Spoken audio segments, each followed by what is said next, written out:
జార్ఖండ్ కు చెందిన ఒక ముస్లిం వ్యక్తి ట్విట్టర్ లో ఈ విధంగా ట్వీట్ చేశాడు. 28 మంది హిందువులను అతి దారుణంగా చంపిన టెర్రరిస్టులకి పాకిస్తాన్కి కృతజ్ఞతలు చెప్తున్నాడు. మీరంతా ఆర్ఎస్ఎస్ ని, బీజేపీని, బజరంగ్ దళ్ ని టార్గెట్ చేస్తే మేము ఇంకా హ్యాపీగా ఫీల్ అవుతామని బహిరంగంగా ఒక మెసేజ్ ఇచ్చాడు. దాని కింద ఎన్నో లైక్లు. ఈ లైక్ చేసిన వాళ్ళంతా కూడా ఈ టెర్రరిస్ట్ జాతికి చెందిన వాళ్లేగా. ఇంకొక అమ్మాయి అయితే ఒక మెసేజ్ పెట్టింది, కాషాయం రంగు దుస్తులు వేసుకున్న ప్రతి ఒక్కళ్ళు టెర్రరిస్టే, ఇండియాలోనే తిరుగుతున్నారు, జాగ్రత్తగా ఉండండి అని. కాషాయం రంగు వేసుకున్న మనం టెర్రరిస్ట్లా? మనల్ని టార్గెట్ చేసి చంపుతున్న వీళ్లు టెర్రరిస్ట్లా?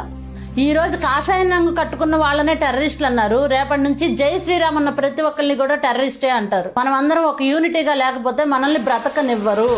ఒక యూనిటీగా ఉండాలి అనుకునే ప్రతి హిందువు మన ఛానల్లో జాయిన్ అవ్వండి. మనం అందరం కలిసి ఉందాం, కలిసి పోరాడదాం.